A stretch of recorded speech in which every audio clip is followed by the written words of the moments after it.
guys, welcome back to my YouTube channel. It's Hypocrites here, beautiful fresh looking face as usual. And if you're coming across my channel for the very first time, you're highly welcome. If you're a returning subscriber, you're welcome back as well. Yeah, so today's video is going to be a reaction video, okay? So many of you guys know that I've been doing. So guys, you all know that this issue about Osinachi Nwachukwu's murder has been all over the internet, like has been everywhere, and it's so sad. You know, we'll be hearing so many stories about her, what happened. You know, we've heard first-hand information from her family members, her sisters, her twin sister, her friends, okay, even her tailor came out to say some certain things about, you know, what she was suffering in her marriage. And it was so disheartening that she could pass through all this and without saying a word, as in without, you know, opening up, although she opened up to some persons, but she couldn't do anything about it. She was just stuck in the marriage, in a marriage that was killing her slowly. And you know, at last, it's the incident is so unfortunate. Okay, so now I'm going to give you guys an update, detailed information on what is happening, on the autopsy results, and you know what is the fate of this, you know, monster that calls himself Peter Nwachukwu. Yeah, his fate. I'm going to tell you guys everything in this video. Hear information, began to hear stories, you know, saying that it wasn't throat cancer, okay, that she suffered domestic violence, that she was a victim of domestic violence. And I begin to ask myself, like, why are people coming out now to talk about it? Like, if at all the family members knew that this was going to happen, or this was, you know, what their daughter was suffering at the hands of this so-called monster that calls himself Peter Nwachukwu, the husband of Osinachi, why didn't they say anything about it? Just kept quiet and they allowed her to, you know, suffer, and eventually she's late now, and it's so painful, okay? And now we've heard so many stories from the sister, the twin sister, the mom, and the friends of Osinachi, and now the government has even intervened, okay, through the Minister of Women Affairs. Okay, she went to the house and she talked to the children. You know, she's survived by 3 boys and a girl, and she spoke with them separately. Okay, she got different accounts of what Osinachi suffered in the hands of her husband. Those were gory details, okay? And when the minister was actually called upon to see some of the things that she heard from the children, she could not even say everything. Like, she was so pissed and she was so mad at what this woman had to pass through in her husband's house, you know. So it's now in the hands of the government, and to me, I feel that this government needs to act fast, because it's beginning to fizzle out. Like last we heard was he was not arrested. Okay, he was initially said to have been arrested by the police, but right now we're hearing that he's still in his house. Like, seriously, I don't understand what is happening. Like, the government is not really taking proactive steps to curb this situation, to make sure that this man is behind bars. Okay, now we've heard his story, his side of the story. He denied doing these things. He denied, you know, attacking his wife. He denied beating his wife. So now the autopsy result is out, and the autopsy result states that Osinachi suffered a blow to the chest and died as a result of blood clots, you know, and in the chest area. So because, yeah, it's even like, it's actually synonymous with what, you know, she was suffering from before, allegedly suffering from before she died, because most of her family friends have come out to say that before she died, she was complaining of chest pain. Even her pastor, okay, Pastor Paul Enenche, actually said that she complained of chest pain, and he helped her by referring her to different doctors in Abuja. And at the end of the day, the root cause of why she was suffering from the chest pain wasn't disclosed. Okay, I believe that if that root cause of, you know, the blow or the blow to the chest was initially, you know, communicated or informed, or you know, they initially communicated that to the doctor, I feel that he would have done something about it. Like, he would have been able to save her life. Okay, even as she herself was later, she didn't say anything to the doctor. She just kept it as a secret, and now she's no more. It's so painful that she cannot defend herself or say some things that would actually you know, resolve this issue. But right now, I think that the situation now is that the autopsy result has actually shown that she allegedly died from blood clots to the chest. And you know, it's now we have now totally, you know, debunked the rumors, and we now know that Mr. Nwachukwu Mr. Peter Nwachukwu actually killed his wife. Okay, so there are no two ways about it, and I believe that with what the information we've gotten so far, the Nigerian police force should be able to do something about it and try and make sure that justice is served. Okay, Osinachi deserves the justice that deserve justice.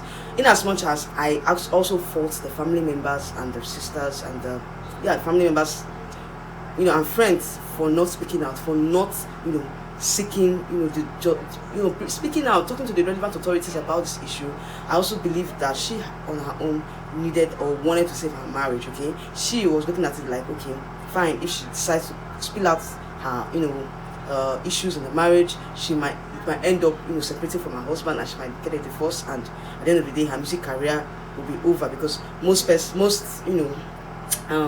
churches will not want to invite a minister that is a divorcee to their programs. And I find it so hypocritical that in this society that we live in today, people try to glorify certain situations even when they know that this situation it won't favor the victim, and decide to bring up those issues and try to victimize the victims in this situation, because at the end of the day she is a victim of domestic violence. What if she had divorced her husband and she's alive today? So you're telling me that you would not invite her to your program because she's a divorcee?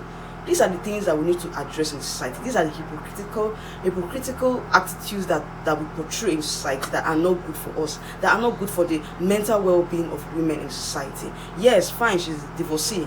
Does not mean that she's not a human being, or it doesn't make her less of a human being. Okay, so I think society needs to look at divorcees in a better way and not look at them like they are not, or they are not human beings, or they are not worthy to be to be called virtuous women also. I don't know, but now she's late, and she died as a result of trying to save her marriage. So most people have been saying, oh, she wouldn't have died, she would have spoken up, she would have left the marriage. But what if she had left the marriage and we now know her as a divorcee? Would people still look at her the same way, the same attitude, or the same way they're looking at her now? Would they do that? No, they wouldn't. And this is what I'm seeing in society, where people are so hypocritical and all that. Yeah. Peter Nwachukwu, yes, coming to him right now, because I know that at the end of the day, justice must be served. Justice must be served. And now the children are giving testimonies of what their mother suffered in the hands of their father, and these children are key witnesses to what Osinachi suffered in her marriage. So definitely, of course the case should be charged to court.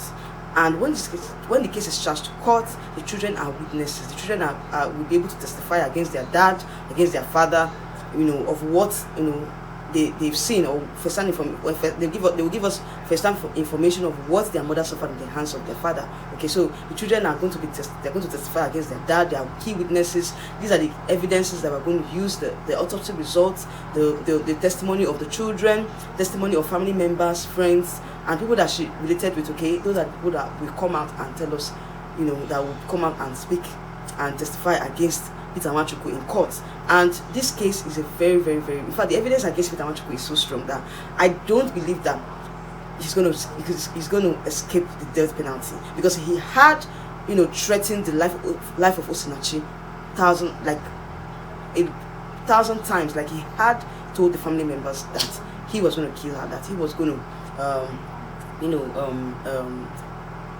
kill her and bring their dead body to the family. Okay, so it was a known threat. He made his threat known, and he carried out his threat. So this is a clear issue of murder. Okay, this is not manslaughter. It was intended that he was going to kill her. Okay, so what he did was that he actually tried to separate her from her family members, try and control her by taking a source of wealth, a source of income, because whatever shows she attends, he takes the money, he takes the payment. In fact, they pay the money to his account. So he has the all her finances. He controls her finances, controls her life, controls everything about her. So that was his intention, to control her and carry out his threat. Okay, so he's guilty as charged. He's really, really, really guilty as charged. There's no defense that he's going to bring up that will exonerate him from the death penalty, or there is no defense that he's going to bring up that will save him from sentence of murder, okay, because it's a clear murder case, okay, it's a clear case of murder. So yes, I believe that with the information we gathered so far, the autopsy result, the testimony of the children, the government, and the justice, the court system should be able to give Osinachi the justice that she deserves, because this woman was just a very, very, very virtuous and humble and meek woman, okay. It's so unfortunate that she had to pass through what she passed through, and it's so unfortunate, and like it's an eye-opener for all ladies out there, for the women out there, to be able to speak up, say no to domestic violence, speak up about it, and save your life, because your life is more important. So guys, we've come to the end of this video. If you like my content, please like, share, and subscribe to my channel for more juicy content. In fact, more content is coming up, more juicy content is coming up on this channel. So guys, if you like my video, like I said earlier on, like, share, and subscribe to my channell. Click on the bell notification button beside the subscribe button to get notified whenever I post new videos here on my channel, guys. Yeah, so I'm gonna see you guys in my next video coming up very, very soon. Bye.